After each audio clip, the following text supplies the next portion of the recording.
5:17 a.m. local time. The Strait of Hormuz was still half dark when the first contact hit the radar. Then a second, then a third. Inside the Combat Information Center, the blue glow from the screens washed over the faces of sailors awake for hours. No one spoke louder than necessary. Nobody needed to. The screens were doing all the talking. New surface contact at 074. Range, 12 nautical miles. A brief pause. Second contact at 118. Range, 13 nautical miles. Then a third report hit from the starboard side. Multiple contacts now forming 6 total. On the primary display, the carrier sat right in the center of the screen.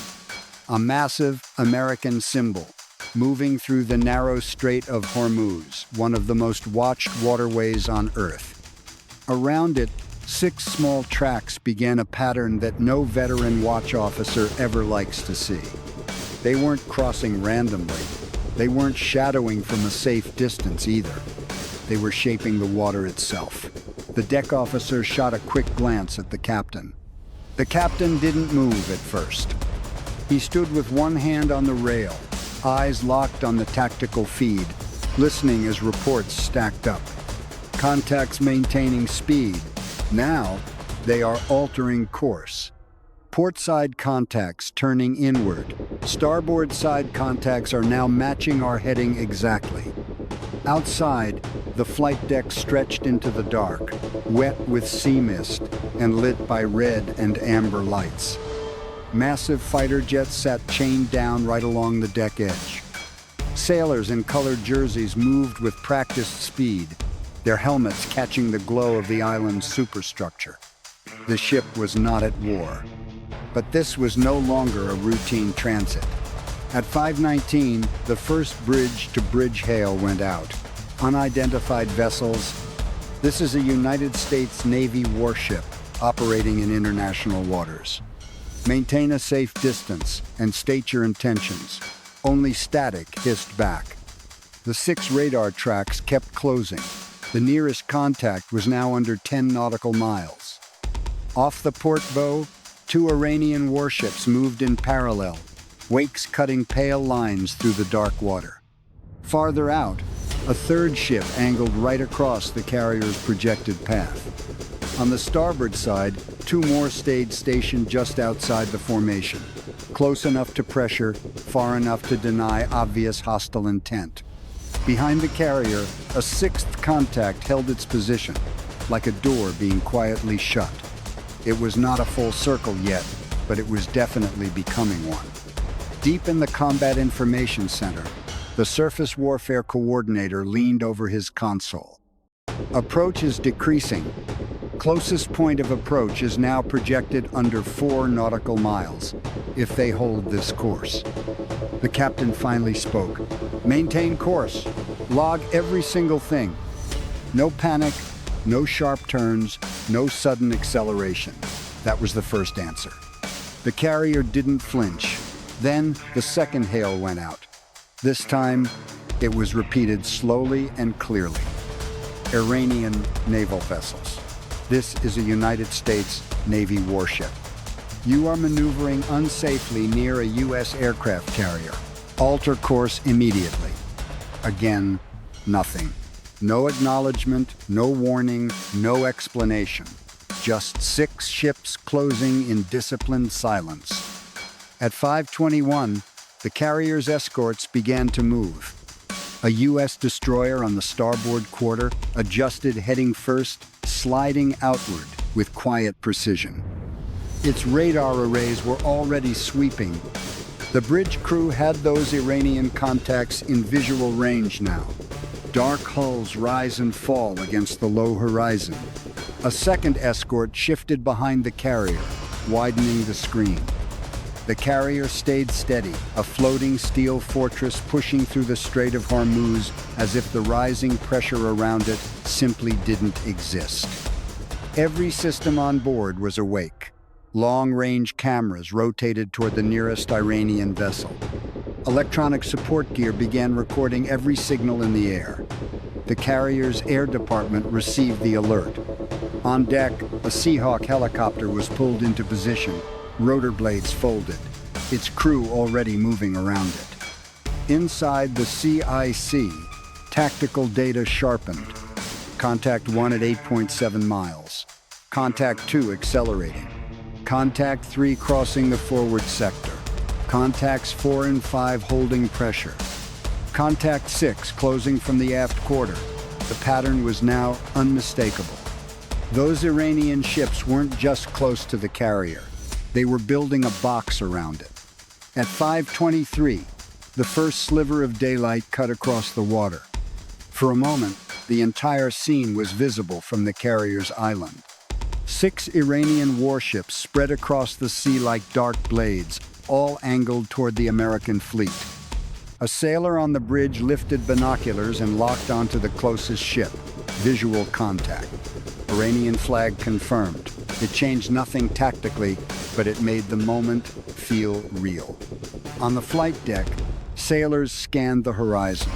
They couldn't see the whole formation from there, but they could feel the shift. Announcements over the deck grew shorter and sharper. Actions grew more precise.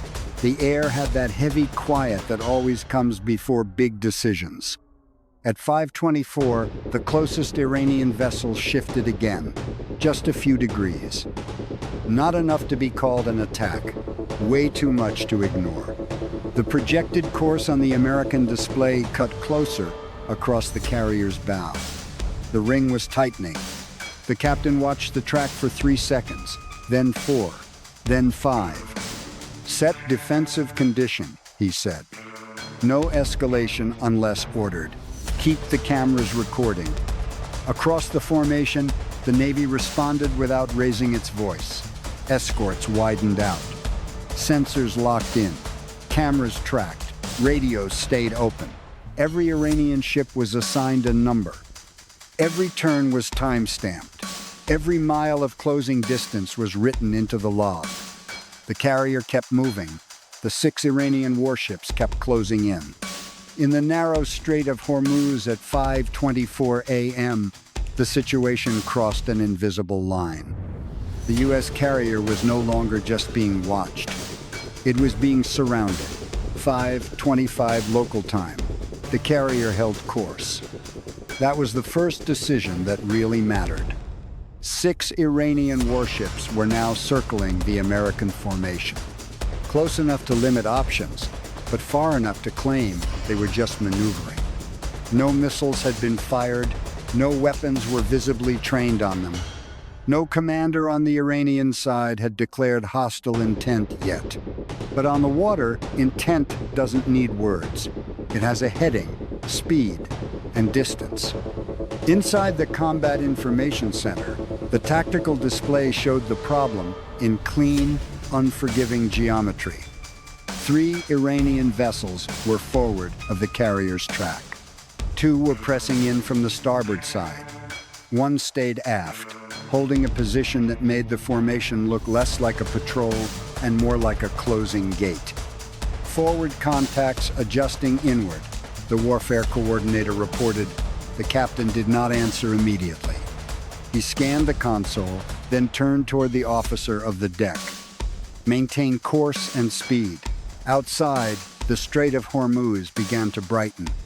Dawn spread across the water in a thin gray line, revealing the dark Iranian hulls through the haze. Their wakes were white and jagged. They weren't drifting, they weren't just wandering. They were acting in sync. At 5:26, the second formal warning went out. Iranian naval vessels, this is a United States Navy warship, conducting lawful transit. You are approaching a U.S. aircraft carrier at an unsafe distance. Alter course immediately. The warning was repeated on the International Maritime Distress and Calling frequency. Again on a military channel, then in Farsi. No reply, only static. On the bridge, that heavy silence mattered more than any spoken insult. A hostile radio call can be logged, translated, and answered. Silence leaves only movement. and the movement right now was getting worse. Contact 2 is gaining speed, CIC reports. Now 24 knots. Seconds later, another report followed. Contact 4 is matching our turn rate. The captain's jaw tightened, but his voice stayed flat and cold. Bring the screen out. The command moved through the formation instantly. On the carrier's starboard quarter, a U.S. destroyer began sliding outward, sliding between the carrier and the two Iranian ships pressing from that side. The destroyer's movement was controlled, not aggressive. Its wake widened as it took position, like a shield sliding across the carrier's flank. A second escort adjusted aft, watching the Iranian ship behind the group. No one fired, no one threatened, but the message was visible from miles away. The carrier was not alone. At 5:27, the Iranian ships answered with silence. One of the forward vessels turned 5 degrees inward. 5 degrees is nothing to a civilian watching from the shore. At sea, 5 degrees determines whether two warships pass safely or force a crisis. CPA now 3.6 miles. CIC reports. Contact remains crossing. Closest point of approach. The number every crew watches when steel meets steel. 3.6 nautical miles was not collision range. Not yet. But for a carrier group in these narrow waters, surrounded by 6 armed vessels, it was too close to ignore and too deliberate to dismiss. The air boss received the next order: prepare the Seahawk for launch. On the flight deck, the quiet changed into sudden motion. Deck crews swarmed the helicopter with practice speed. Rotor blades unfolded. A pilot climbed inside. The sensor operator checked the forward-looking infrared system. A crew chief gave the hand signal, leaning into the roar under deck lights. The Seahawk was not being launched to start an attack. It was being launched to see and to be seen. Inside the carrier, electronic support systems began harvesting every signal those Iranian ships emitted. Radar sweeps, navigation signals, and comms bursts. Pulses that appeared, then vanished. None of it was treated as noise. Every emission became evidence.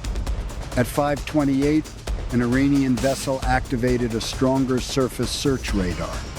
The warning appeared at an electronic warfare console. New emission, bearing 086, Iranian surface search profile.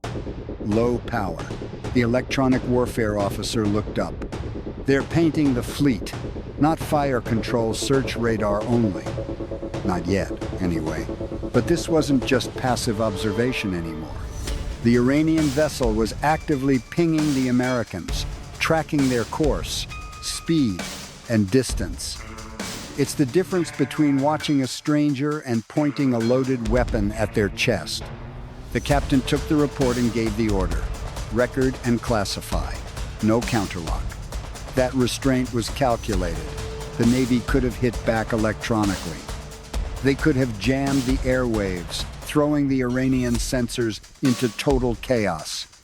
But escalating too soon here, in the Strait of Hormuz, would grant Iran the fight they wanted. So the Americans held back. They watched. They gathered data. At 5:29, the Seahawk lifted from the carrier's deck.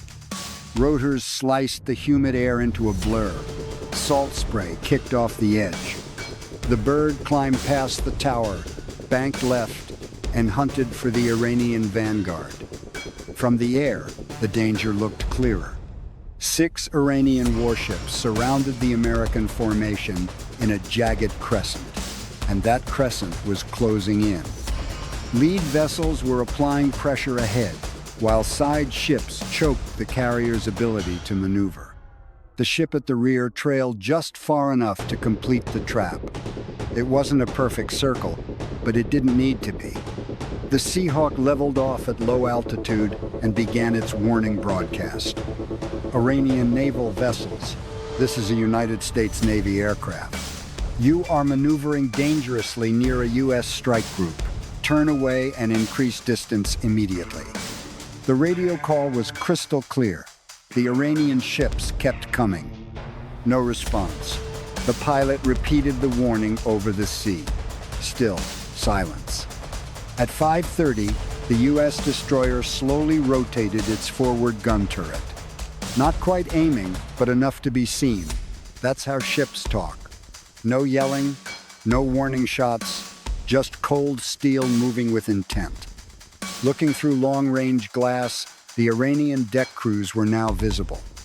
Men lined the railings. Others scrambled near heavy gear under tarps. No guns were manned yet, but the vibe wasn't casual anymore. Contact is still closing, CIC reported. 5.8 miles from carrier. The destroyer surged forward, putting American armor between the Iranians and the carrier's bow. For the first time, the Iranian fleet had a choice to make.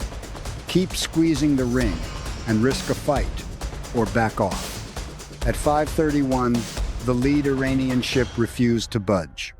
The captain checked the tactical screen one last time. Then he issued the order that changed everything that morning. Bring air defense stations to readiness.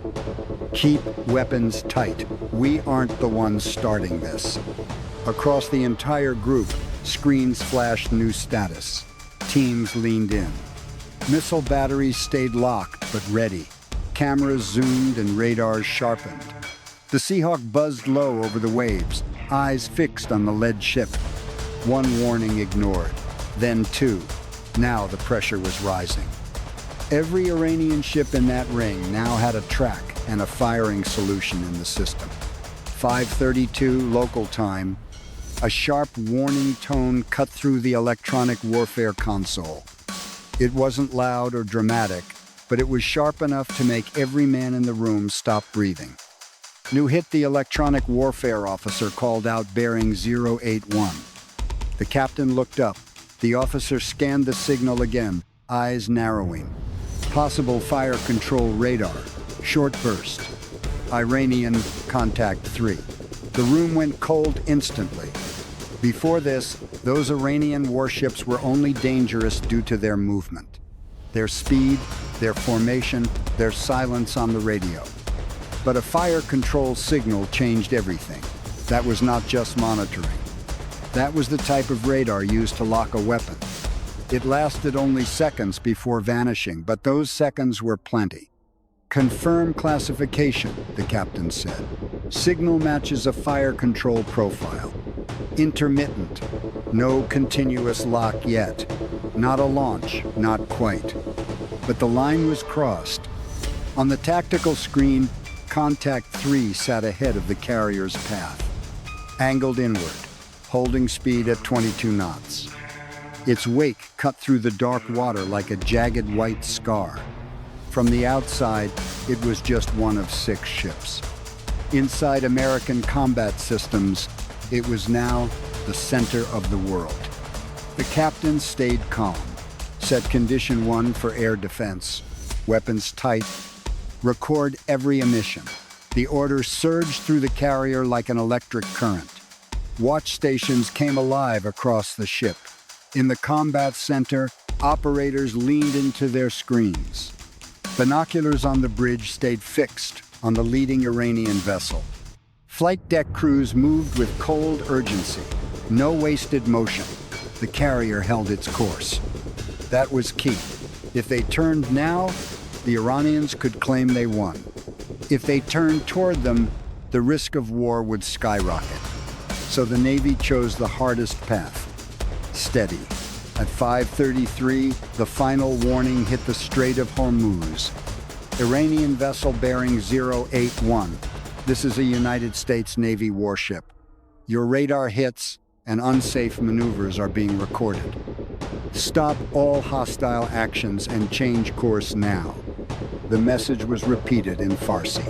The Iranian ship stayed silent. Instead, Contact 3 adjusted again 2 degrees inward, a small, deadly turn. Closest point of approach is 2.9 miles. Operations reports Contact 3 is still closing. The captain signaled to the air operations officer. Launch the cap. On deck, the first FA-18 Super Hornet waited on the catapult. Steam hissed beneath its frame. The pilot sat locked in, visor down, mask sealed. A deck shooter crouched by the nose gear, hand up, waiting for the signal. The jet's twin engines burned bright in the blue dawn light. Then the signal dropped. The shooter's hand fell. The catapult fired. The Super Hornet screamed forward, tearing off the deck and into the sky. A second jet followed instantly, climbing hard over the carrier's bow. Afterburners glowed orange against the morning haze, turning toward the Iranian formation. No missiles launched. No bomb doors open, just American air power screaming overhead.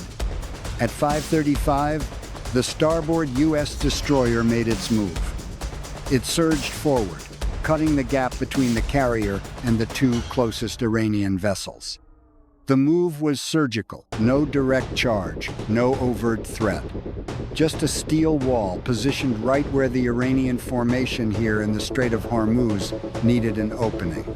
On the destroyer's bridge, the nearest Iranian hull was visible to the naked eye. Dark, gray, low-profile bow wake surging, with sailors lining the deck edge. The Iranian vessel's forward gun mount stayed covered for now, but their radar dish kept sweeping. Inside the destroyer's combat center, Aegis tracks sharpened and multiplied. Track 3 prioritized. 4 and 5 holding steady pressure on starboard. Track 6 aft. No change. The destroyer's own forward gun rotated a few degrees. Not enough to fire, just enough to be clearly understood. Overhead, the Seahawk circled low, its thermal camera locked onto contact 3. The operator zoomed in on the bridge windows, the radar mast, then the deck lines. Every single second was time-stamped, every movement logged. The helicopter transmitted again. Iranian warship. You are creating a dangerous approach. Alter course now. Still no reply. At 5:36, the fire control signal spiked. This time, it lingered. The electronic warfare officer kept his voice low. Same contact, same bearing. Fire control emission confirmed. The captain glanced at the tactical screen. Do not illuminate back. Keep recording. That was pure discipline.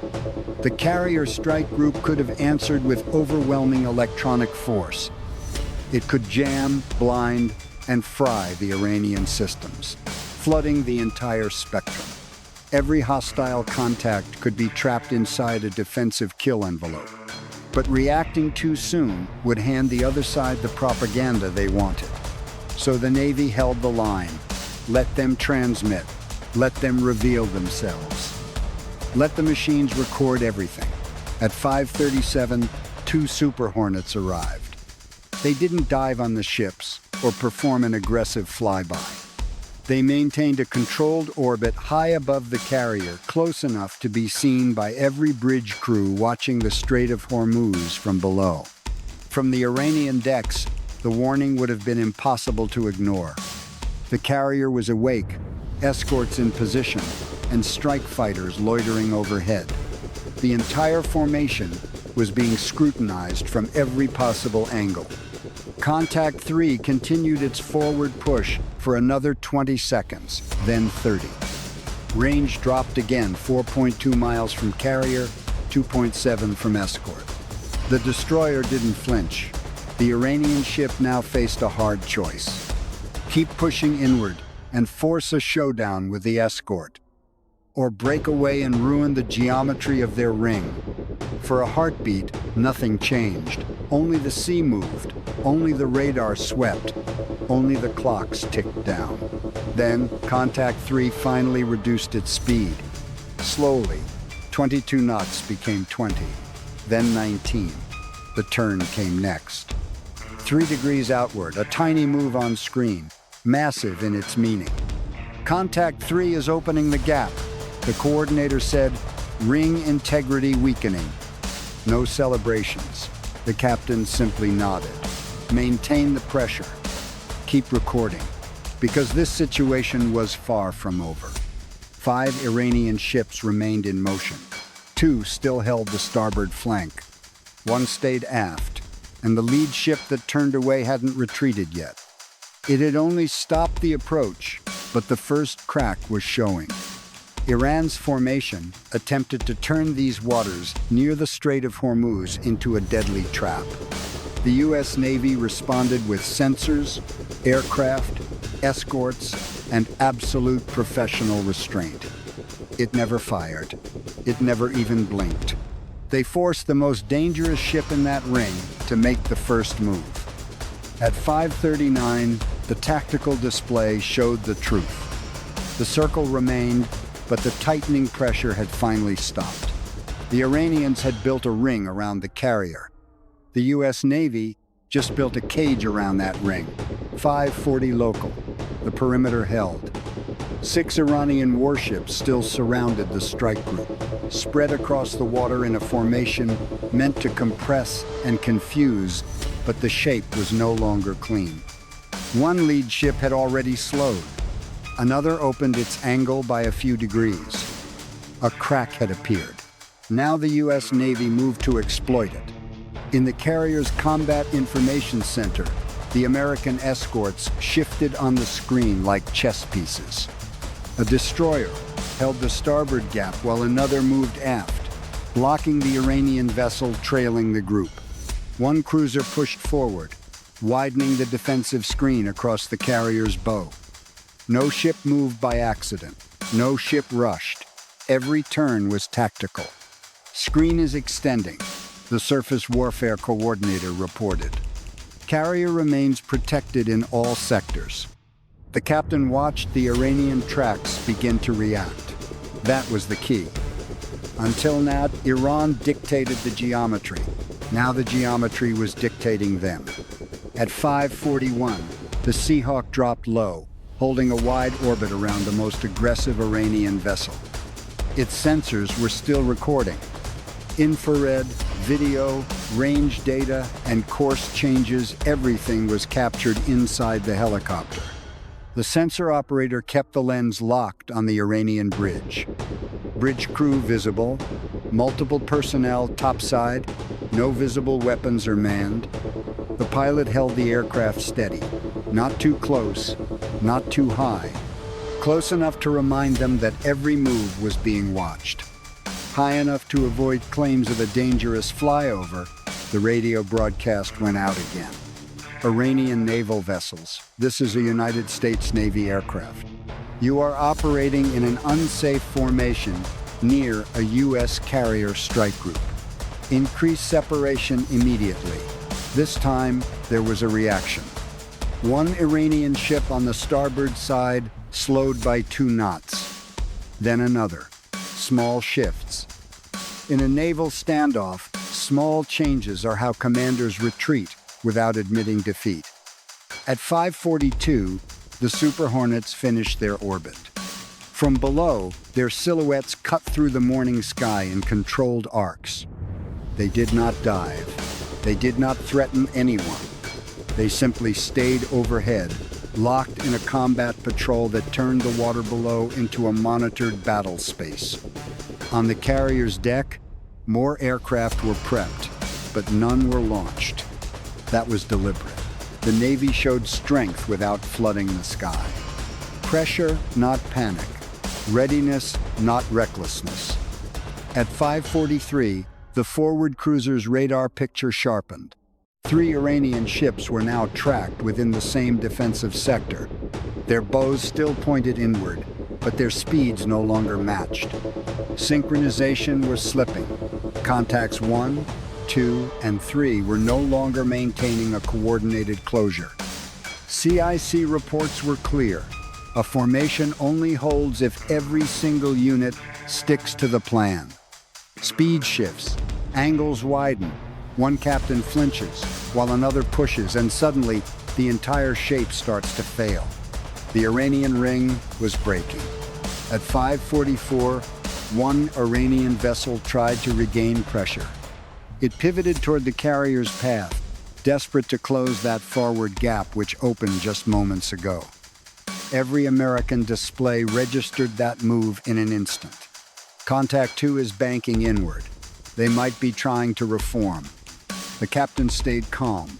Shift the destroyer 5 degrees forward. Hold the lane. The destroyer responded instantly. Its bow swung left as the wake began to widen. Its hull slid into the very spot the Iranian ship was trying to take. Not fast enough to ram, yet not slow enough to invite pressure. Precise enough to force a choice stay and risk a collision or turn away. For 20 seconds, both ships refused to budge. Range closed from 3.2 nautical miles to 2.8 on the bridge. The Iranian ship was in full view. Gray hull, flags whipping, spinning antennas, and men visible behind the bridge glass. The destroyer's captain gave no dramatic order, just one word: steady. At 5:45, the carrier sent out the final warning sequence. Iranian vessels, your current formation is creating an unsafe approach toward our strike group. Increase distance now. Continued closure will be seen as escalatory. They repeated the message in Farsi. This time, the silence broke. A weak transmission crackled through the static, garbled and hard to read. United States vessel, stay on your current line. We are conducting naval operations. The American reply was ice cold. Iranian vessels, your moves are being recorded. You will increase your separation. Zero negotiation, zero argument, and zero change in the carrier's course. At 5:46, Contact 2 peeled away. The destroyer held. The Iranian ship's wake shifted as its bow peeled away from us. That forward gap opened back up. Inside the carrier's CIC, silence remained. Operators kept calling out ranges while electronic warfare teams logged every signal.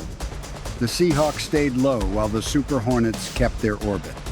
This is what control looks like. No explosions, no shouting, a sequence of decisions that left the other side with zero safe options. At 5:47, the trailing Iranian ship started dropping back. It had been tailing the carrier like the final piece of a puzzle. Distance opened from 6 nautical miles to 7, then 7.5. The aft screen caught it. Contact 6 is opening up. The surface warfare coordinator glanced at the main display. Pressure from the rear is fading. That finally broke the shape. Without that trailing ship, the ring was no longer a ring. Just a scattered group of vessels now, as the strike group reclaimed control over the surrounding waters. At 5:48, the Seahawks circled and climbed to 500 feet. Its cameras captured the entire formation from high above. The carrier pushes straight through the Strait of Hormuz, while escorts hold their arcs. The Iranian ships are no longer in sync or closing as one. That visual told the whole story, better than any radio call. The attempted trap had failed. At 5:49, 3 Iranian ships slowed down. 2 others peeled away from the line. Only one boat stayed near the edge of the American fleet. But alone, it was meaningless. A cage only works if every single bar holds firm. Iran lost their grip. The U.S. Navy didn't fire once. Honestly, they didn't have to. They used jets, destroyers, radar, and constant electronic surveillance to win. Pure discipline allowed them to reclaim the battle space, one sector at a time. On the carrier's bridge, the captain watched the digital range rings finally widen. "Stay on course," he ordered. The massive ship never faltered. Behind the stern, a white wake cut clean through the narrow water. At 5:49, the wall broke. No explosions, just a sudden, sharp turn. 5:50 local time. The radar screen finally started to clear out. For 33 minutes, 6 Iranian warships crowded the carrier strike group, choking the water. They were narrowing angles, testing just how much pressure a carrier would take before snapping. Now, that pressure was vanishing. One lead Iranian ship had already broken away. Two others on the starboard side suddenly lost speed. The boat trailing the carrier's stern began to fall back. The formation still appeared on the radar, but it had no weight. The geometry was gone. Inside the carrier's combat center, the tactical display showed exactly what the crew wanted. Target 1 opening, Target 2 opening up. Contact 6 is dropping back now. The warfare coordinator looked up from his screen. The ring is officially broken. Nobody cheered, nobody clapped. The carrier just kept moving. That was the real victory. On the bridge, the captain scanned the Iranian ships outside before looking back at the glass. The American mission hadn't changed. They didn't turn back or give up even a single inch. They absorbed the tension, logged the threat, and left the other side with no moves left. "Maintain current course and speed," he said quietly. The helmsman called it back. "Maintain current course and speed, sir." Outside, the morning sun had finally reached the Strait of Hormuz. The dark water turned blue-gray, marked by long white wakes from ships that had spent 30 minutes dancing on the edge of total escalation. The American carrier sat at the center, massive, steady, and relentlessly pushing forward. High above, the Super Hornets maintained their protective orbit. Below them, a Seahawk began its final surveillance pass. The helicopter's high-definition camera locked onto the Iranian vessels one by one. Hull numbers, wake patterns, deck activity, even the movement in bridge windows. Every detail of the encounter was logged, timed, and filed for review. This wasn't just simple scouting. This was hard evidence. At 5:52, the closest Iranian ship radioed in again. The transmission was short, static-heavy, and straight to the point. United States ship, Iranian naval units are returning to patrol patterns. The American response was back in seconds. Iranian vessels, stay clear of this carrier strike group. No insults, no threats, no bragging. The U.S. Navy didn't need any of that. The sea spoke for itself. At 5:55, the Seahawk turned back home. Its rotor wash kicked up spray as it crossed behind the starboard escort ship. On deck, crews prepped for the recovery. The chopper approached smoothly, nose level, wheels hitting the deck with a heavy metallic thud. A crewman scrambled low and fast. The bird was locked down. Mission accomplished. The Super Hornets remained in the air by design. Even as that ring shattered, the Navy stayed on high alert. Iranian vessels hovered nearby. Their radar arrays were still glowing hot. Their commanders still had moves left. A broken pack can always regroup if eyes wander. So the Americans didn't blink. At 5:57, the trailing Iranian ship dropped back 9 miles. Starboard vessels pulled east. The forward targets were no longer cutting across the carrier's path. For the first time all day, the carrier had open ocean ahead. Inside the Combat Information Center, watch teams treated the problem like it wasn't yet solved. That level of discipline was purely intentional. The most dangerous moment in any standoff is often the minute after the enemy yields. Crews relax, assumptions take over. People mistake distance for total safety. The Navy isn't trained for that. Every Iranian contact remained fully active. Every radar pulse was logged. Every camera lens stayed fixed on target. At 6 o'clock, the carrier hit the tightest point of the passage. The passage wasn't over, but the crisis had shifted. Iranian ships no longer dictated the pace. The escorts rebuilt the screen. American jets owned the sky above. The carrier held the lane. The encirclement had completely failed. It failed because it hit a wall of steel that refused to flinch. That was the key. Iran brought numbers. 6 ships, 6 wakes, 6 angles of heat. They built a visual meant to look terrifying from the air. A massive carrier boxed in at one of the world's tightest choke points. But visuals aren't power. Real control is having every sensor dialed in. Every radio transmission is tracked. Every jet is on station. Escorts hold position. And every officer knows the rules before the first aggressive turn is made. At 6:03, the Super Hornets flew one last circuit over the fleet.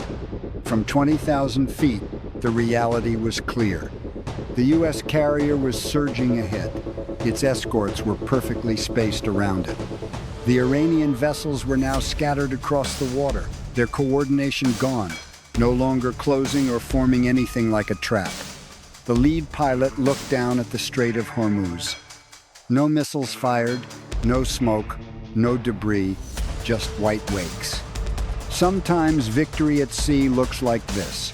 Not a wreck, but distance. At 6:05, the combat center logged the final engagement status. All Iranian contacts moving away. The strike group is now secure. The captain took the update without looking. Continue the transit. Simple words for a routine task. But the last 48 minutes were anything but. 6 Iranian warships had tried to squeeze an American carrier inside the narrow waters of the Strait of Hormuz. They ignored warnings. They pushed their luck with aggressive maneuvers. One boat even crossed the line with a combat radar lock. They tested the carrier, the escorts, the pilots, the command, and the nerves of every single sailor on watch. The Navy answered without any panic. It answered with technology, air power, and a level of restraint that cut through the tension. When the dust settled, that carrier was still pushing exactly where it wanted to go. Those Iranian ships, not so much. Message received, loud and clear. So here is the question. Imagine standing on that bridge, watching 6 Iranian warships surround your carrier in the Strait of Hormuz. What would your orders be? Hold steady, scramble the jets, or hit back the moment that ring of steel started to close. Drop your thoughts in the comments. See, in these narrow waters, the deadliest weapon on the map isn't always the missile. Sometimes it is simply the side that refuses to panic.